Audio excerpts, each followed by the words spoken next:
Paz do Senhor Jesus, meus irmãos, mais uma aula do nosso curso de teologia do Ceifa, tá bom? Nosso curso básico. E hoje, nossa aula vai ser também bem objetiva, bem sucinta.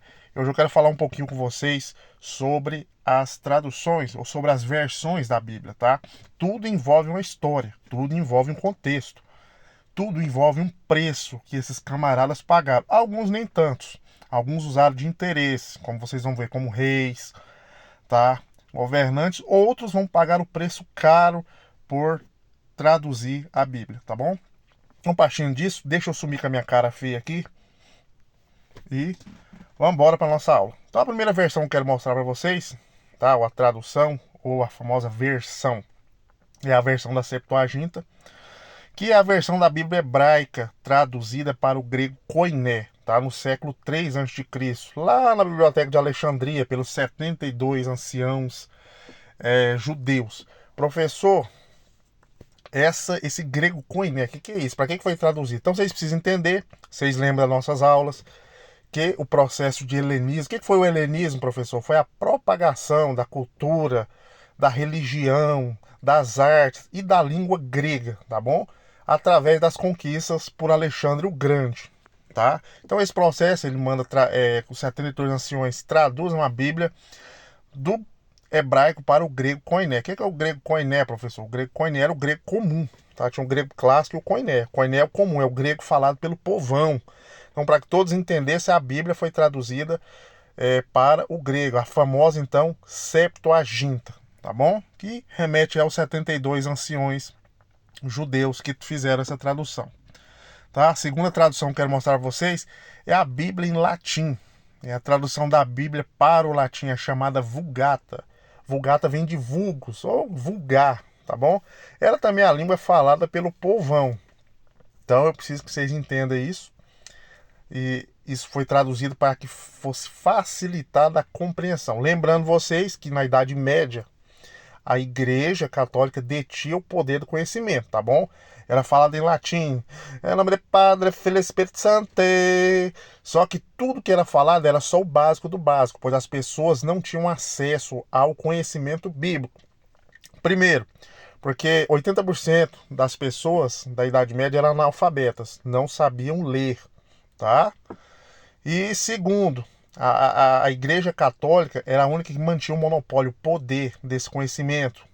Então ela tinha o que? Os escribas, os sacerdotes que escreviam e mantinham esse conhecimento. Professor, quem traduziu a Bíblia para o latim, a Vulgata Latina? Quem foi que fez isso? Foi São Jerônimo, ali no século XIV.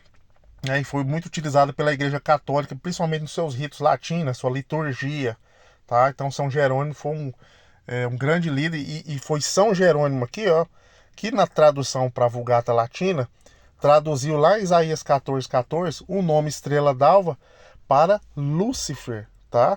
Fazendo assim com que o diabo tivesse chamado de Lúcifer, como se o nome do diabo fosse Lúcifer. Por quê? Porque teve uma treta com o bispo Lúcifer de Caligari e eles tiveram uma briga e na tradução aí, para infernizar a vida do bispo Lúcifer, que foi um desafeto aí de São Jerônimo, ele traduz o nome lá Estrela d'Alva, Estrela da Manhã, como Lúcifer, tá bom? Só para pirraçar, só de conhecimento para vocês mesmos aí saber onde nasceu a treta desse nome aí. Lembrando que o nome do diabo não é Lúcifer, tá? A lei Estrela d'Alva é um título. Lúcifer, estrela brilhante, aquele que brilha, portador de luz, era o nome de um bispo, tá bom? E a famosa Bíblia de Lutero, ou Bíblia Luther, é uma tradução alemã, tá? Martinho Lutero, então, aí traduziu a Bíblia para o alemão, tá? E essa Bíblia foi impressa ali primeira vez em 1534. E essa tradução aí considerada como sendo uma grande parte responsável pela evolução da moderna língua alemã. Então, lembrando aí no processo só lembrando vocês, tá? Do grande processo aí de reforma protestante, e também estamos estudando aí. A reforma protestante foi um grande processo ali em 1517. Então, Martinho Lutero suas 95 teses, ele vai escrever contra a Igreja Católica, contra sua doutrina falsa, seus dogmas, e vai trazer aí a questão da fé. Exclusivamente aí nós vamos ter os 5 solas da Reforma Protestante E o que vai ser importante é que ele vai aproveitar o ensejo aí, tá, da imprensa, da invenção da imprensa, e vai então escrever, tá? E vai traduzir a Bíblia para o alemão. Então nós temos aí a Bíblia por Lutero. Isso aqui vai ser muito importante também, porque aí até então, agora as pessoas comuns também irão ter acesso a esse conhecimento, tá? E conhecimento, como eu falo para vocês, conhecimento é poder. A Bíblia de Tyndale. Professor, quem foi Tyndale? Tyndale foi um grande homem de Deus, irmãos. E esse cara aqui que eu quero especificar para vocês, ele pagou um alto preço por traduzir. Claro que John Wycliffe vai ser o cara que vai fomentar isso, levar esse conhecimento adiante, essa escrita. Mas a primeira versão aí para o inglês, pode-se dizer que foi Tyndale. E ele vai pagar um alto preço com isso. Qual o preço que ele vai pagar, professor? A morte, tá? Então lembrando que o processo de escrita para a Bíblia, da Bíblia, aliás, para as línguas originais de determinados lugares, não vão ser bem vistas pelo poder, tá? Tanto eclesiástico, porque a igreja queria ser a única que mantinha o monopólio, queria ter um monopólio, tá, desse poder, desse conhecimento, e também por autoridades como reis. Por quê? Para que esses pudessem exercer o poder, então, sobre outras pessoas, tá bom? Alegando, então, por exemplo, professor, me esclarece aí, na Idade Média, como que a igreja legalizava, vamos dizer assim, a questão da safadeza. Como assim, professor? Então, a igreja católica, o clero, na Idade Média, recebia muito dinheiro. E eles ficavam só lá na igreja, curtindo, pregando a pobreza para o povo, mas na ostentação. Como que eles legalizavam isso? Eles diziam o seguinte, então tinha um ditado popular, tá, vindo do clero. Então o clero dizia assim, vocês têm que aceitar isso, porque uns nasceram para rezar, outros nasceram para guerrear, no caso que eram os soldados, eram os nobres, né? E outros nasceram para trabalhar, para ser escravo, ou seja, para fomentar aí a vadiagem, tá bom? Então eu quero que vocês entendam que essa tradução para outras línguas dava acessibilidade ao povo ao conhecimento, e esse conhecimento era ruim para as autoridades, porque libertava o povo. O conhecimento também liberta, tá bom? E dá uma nova perspectiva às pessoas.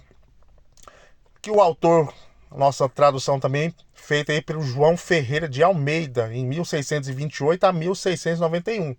Lembrando que ele não era brasileiro, tá? Ele era português e recebeu uma educação teológica na Holanda, tá bom?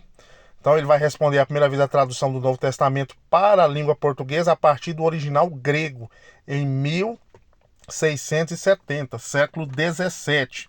Tá bom? A tradução estava concluída 11 anos depois e foi publicada. Então isso aqui é só um pouquinho da história para vocês entenderem dos escritores, os que escreveram, os que pagaram um alto preço, tá bom? Nós temos também a versão, tradução brasileira da Bíblia, que foi o projeto de tradução de toda a Bíblia protestante, tá bom? Realizada no Brasil, elaborada aí por brasileiros e foi publicada integralmente em 1917, século 20, durante a Primeira Guerra Mundial. Isso aqui é uma tradução que foi feita para a língua portuguesa, no caso aqui, Brasil, por brasileiros, tá? E a famosa versão do Rei James, também conhecida como a King James. A versão autorizada do Rei James é uma tradução inglesa da Bíblia realizada em benefício da Igreja Anglicana, tá bom? Sob a ordem do Rei James, no início do século 17. Então o que é importante aqui, nesse caso aqui, o cara não pagou o preço, mas ele traduziu, o rei traduziu, tá? Como uma forma de interesses. Então veja que a Bíblia possui um conhecimento também, que esse conhecimento vira poder. Por isso hoje há tantas enganações, tantas pilantragens, tantas falcatruas e tantos falsos profetas, tá?